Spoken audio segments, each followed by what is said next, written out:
As we welcome in former Vancouver Canuck, TSN hockey analyst, and member of the 7 a.m. gym club there in Minnesota, so I read, Mr. Frank Corrado. How are you? Happy New Year. Good to see you, Frankie.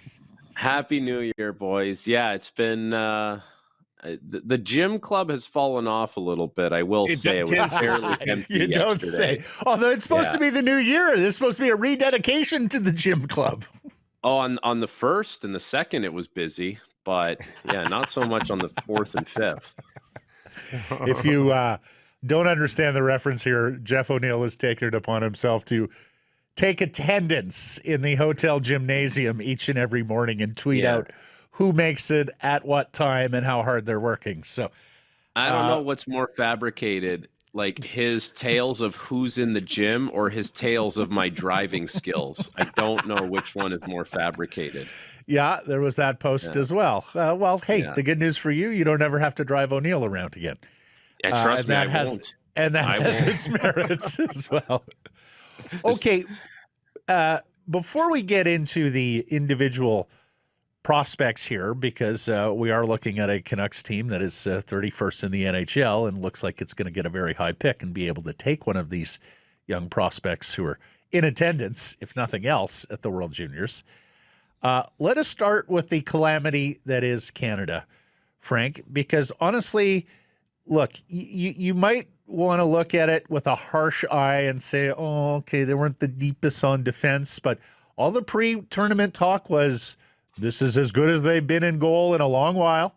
Returning players there, good prospects, and one of the single greatest collections of forwards that we have ever seen from a Team Canada, where virtually everybody is a first-round pick or is going to be a first-round pick like McKenna. Where did it all go wrong, my man? It's a loaded question, but you're right. Like, this is as good as Team Canada is ever going to be in goal. Like, they have three studs. Like, Ravensburgen couldn't even play. He's a stud. Ivan Kovic's a stud. Carter George, great goaltender. I didn't fault the decision to go with Ivan Kovic.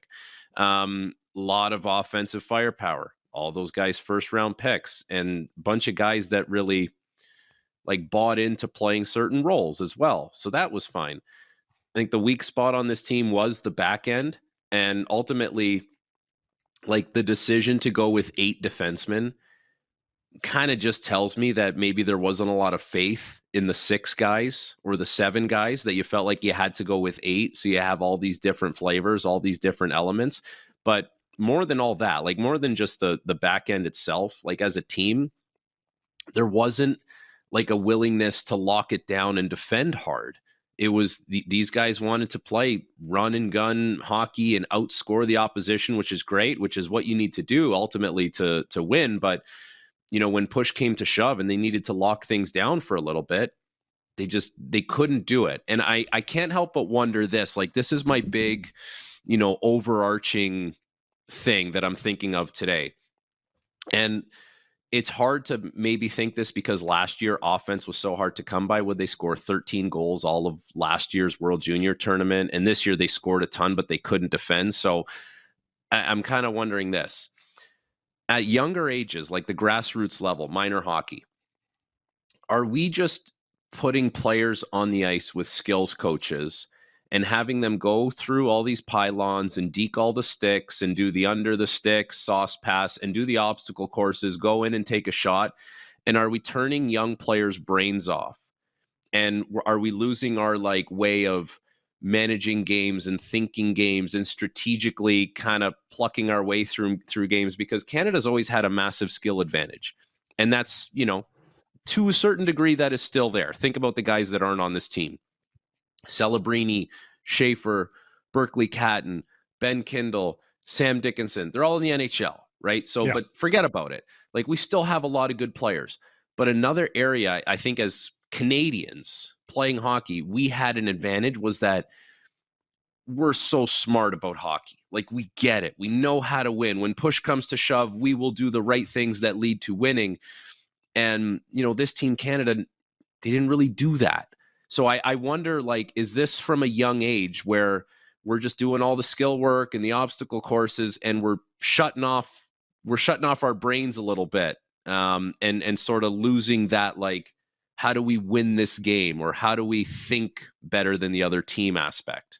But it can be both, right? Like Macklin is a perfect example. Like there's a complete hockey player. And I don't think we can just throw away the fact there's a half dozen players that would be the top 6 of this Team Canada in the blink of an eye. And they're a different team. They run away with the Canadian. They made it to the semis with this group, with those 6 players that you just talked about, 5 or 6 players. Like they are a different team. So I'm not terribly worried.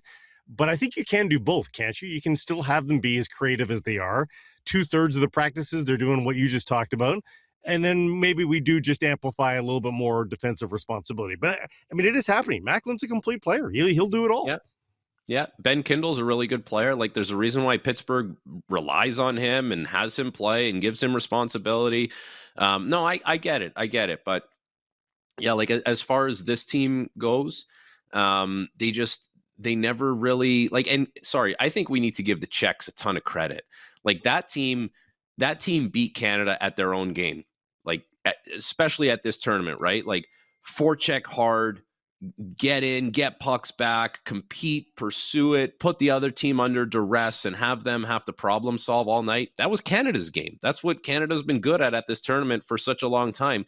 The Czechs did it better. And I think that has to be at the forefront of it all. Like they were feeling really good about their team.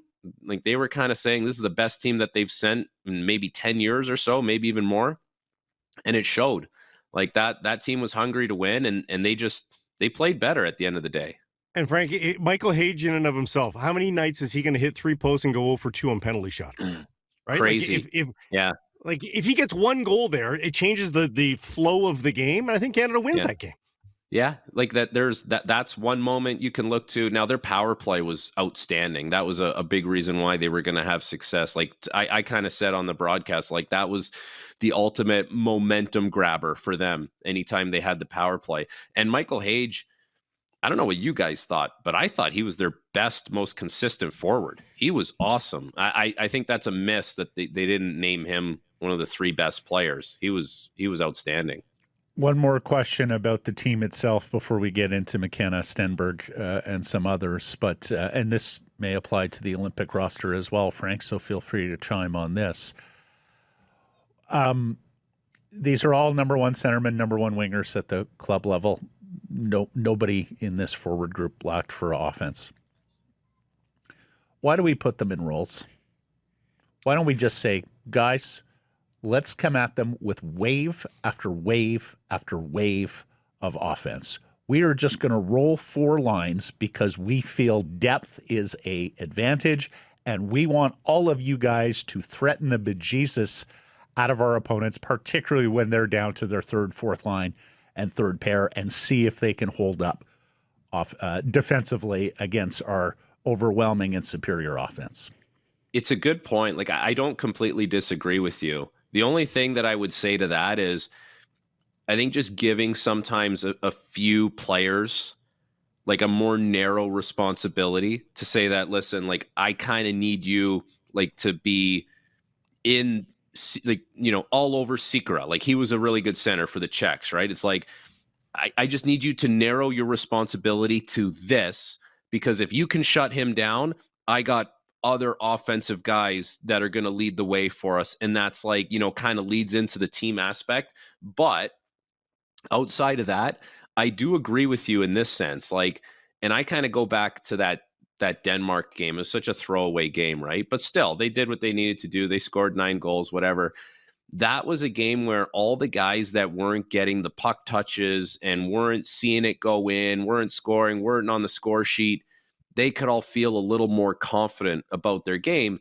And, you know, going into last night's game, you had pretty good production from all of your lines. Like, I think that the 4th line, as it was constructed, only had 2 goals. But then everyone else was like, you know, 7, 6, 7. And then like Reshny scored again last night. So I would say that like the scoring was pretty spread out between 4 lines. But you're right, Matt. Like all those guys, you know, Braden Coots is a top 10 pick and he's playing on the 4th line. Like he's an offensive player. He can provide offense, but whether it's ice time or whatever role recognition you had, it wasn't. It's not like you're just going out there saying we're just going to overwhelm everyone offensively. Like there was some buy-in to playing some roles, Yep. but yeah, I don't completely disagree with your sentiment there. Yeah. Let's move on to the particulars. We're asking on our daily poll question today, if the Canucks pick first overall, McKenna, Stenberg, Verhoff, where are you going? I think a lot of people are having that conversation. There's a lot of people, like, this is the big conversation around here. Like, we're kind of talking to people, whether it's at the hotel or at the arena, stop and chats, GMs, assistant GMs, scouts. This is going to be an interesting conversation. How do I see it? So Gavin McKenna has a skill level and an offensive ceiling that I think is just massive. But as far as him translating that to the NHL level, I think it's still a little ways away. Like, I in my heart of hearts, if you drafted him first or second overall, I wouldn't expect him to step into the NHL right away and be a difference maker. I think he needs more time. Whatever that means. If you need to lower expectations, or you need to say, play another year at Penn State, like, I don't know. But I think that he's a little ways away from being an NHL difference maker. But you can build him up, and he will do things with the puck that just not everyone can do. With that being said, I've watched Ivar Stenberg now, and I see him as like more of this stable base puck pursuer, battle winner, competitor who makes a lot of really nice passes and plays with the puck. And he's a hell of a player. Like, he's really good. He is going to be a NHL star. And I think if you wanted to pick him first overall, I don't think you would be disappointed either. And then Keaton Verhoff, who has played maybe more than expected, considering that you would have thought maybe limited minutes. That's like Aaron Ekblad. It's like drafting Aaron Ekblad first overall, right? Like, he's a great defenseman. His boots will have to get a little bit better. He probably is going to have a little more defensive awareness as time goes on. But, you can make a compelling case why he should be the first overall pick. Coming into the year, I think it was McKenna and everyone else.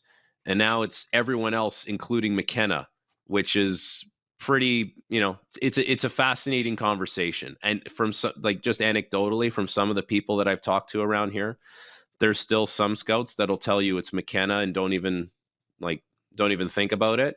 And then there's some people that have said, no, like, there's some conversations to be had about who should actually go first overall. First of all, it's disappointing for a team, though, as you can imagine, to draft somebody first or second overall and then know that he has to marinate. Because most years when you draft that guy first or second overall, you put him in the lineup and he's a decent contributor. Maybe not a spectacular contributor, but so I would say that's a tough thing to hear for a lot of fans that are like, really, we have to marinate this guy more? He's first or second overall. But secondly, what do you think of the complete game of Gavin McKenna? Because if I saw one consistent criticism of him, is work off the puck. And again, at first or second overall, that's a concern. If he's not going to be a guy that if he's going to be a perimeter, just opportunistic scorer, like, you can get those guys further down in the draft lineup. Yeah, it's a thing for sure, right? Like, that's where he's going to have to make his biggest improvements. He can't get pushed out. He can't be a perimeter guy. Now, I'll say a couple things on that, like full on acknowledging that. I think he would have an understanding of that, because that's why he pushed himself this year and wanted to go to Penn State, because he could have stayed in Medicine Hat and put up 150 points and he wouldn't have had to face any of that. Instead, he said, I need to, like, challenge myself here and I need to get ready. And maybe there would have been some thought to, like, that's a risk with your draft stock. Like, what if, in the long run, he'll be better off for it. And it's probably better to address that now before you get to the NHL and you try and address it, because you can get lost in the shuffle pretty quickly, as we've seen with some other first overall picks over the years. I think of, like, Neil Yakupov. I think of Lafreniere, right? Like, guys that you thought were so electric and going to change the game for their teams, and they've They haven't been that. So he's definitely taken the steps to address it. The other thing is,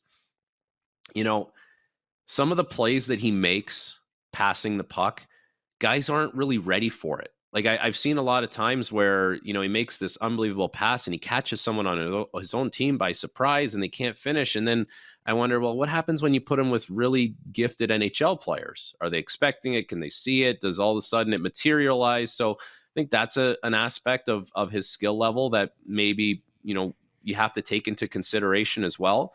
But no doubt, he's not a finished project yet. It's not complete. He's got a little ways to go here on the compete, on the working away from the puck, on getting himself to the inside, even though he's got this incredible skill set and way of seeing the ice that just not everyone can do. For many, it may come down to this. Do either of the wingers project as being able to play center in the NHL? What do you think of McKenna? No, I don't see McKenna as a centerman at all. I see him as a winger.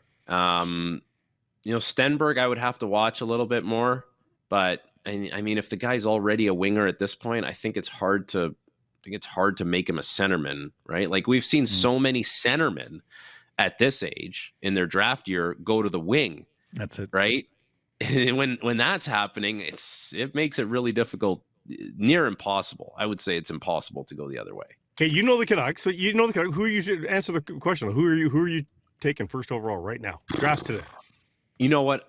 I would have a really hard time passing on Gavin McKenna. I would. Yeah. I think there's just a talent level there that's really unique, and there's a really high ceiling there. But at the same time, like keep in mind, if you draft Stenberg, I can't see you regretting that. I really can't. He's a solid player. Like he's going to do something this year in the SHL that hasn't been done since Daniel Sedin.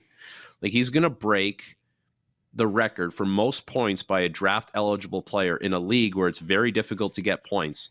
And he's the best player on his team right now. Think about that. Like the guy's an 18-year-old. He's the best player on his team, and he plays on a really good team. Like they get the best players every year. He plays for Frölunda. Like they get the best guys every year, and this kid's the best player. So yeah, I don't think you can go wrong. But I don't know.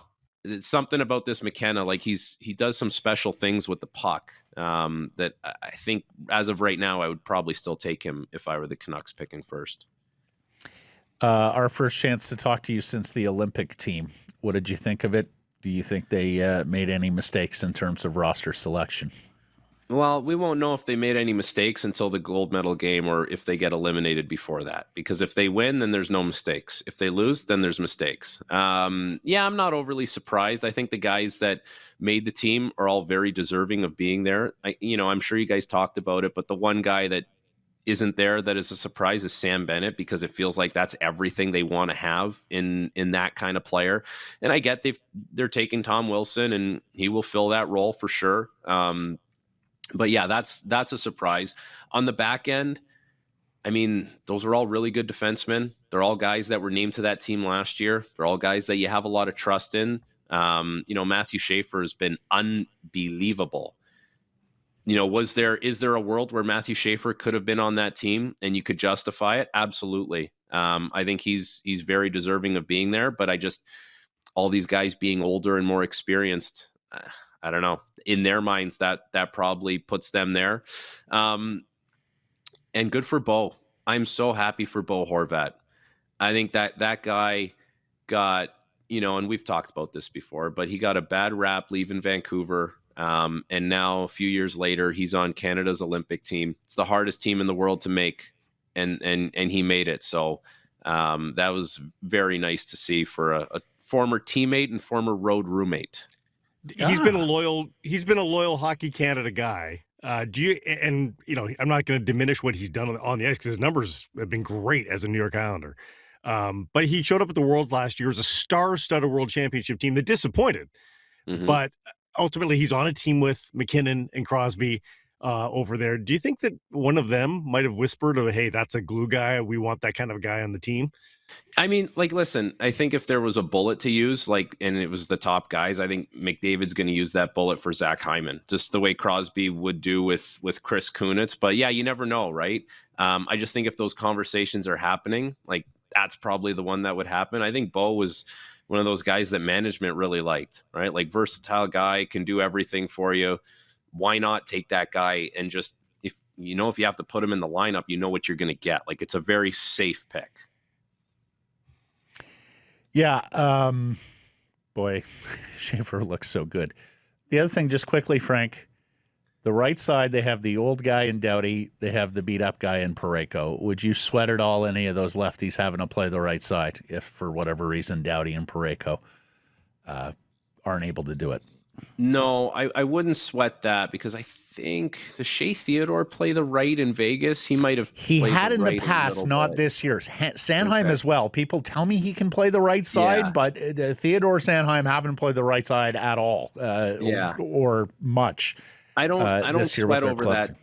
I don't sweat over that too much. And I think Doughty being there is just to have a little bit of that, like, that FU energy around, right? Like that big dog, big presence, been there before. I think it's important to have a little bit of that. Like the way he carries himself, guys can feed off that, get some confidence with the way he carries himself. Yeah, he was daring them not to take him. He was daring Hockey Canada to not take them. He's like, I've won a spot.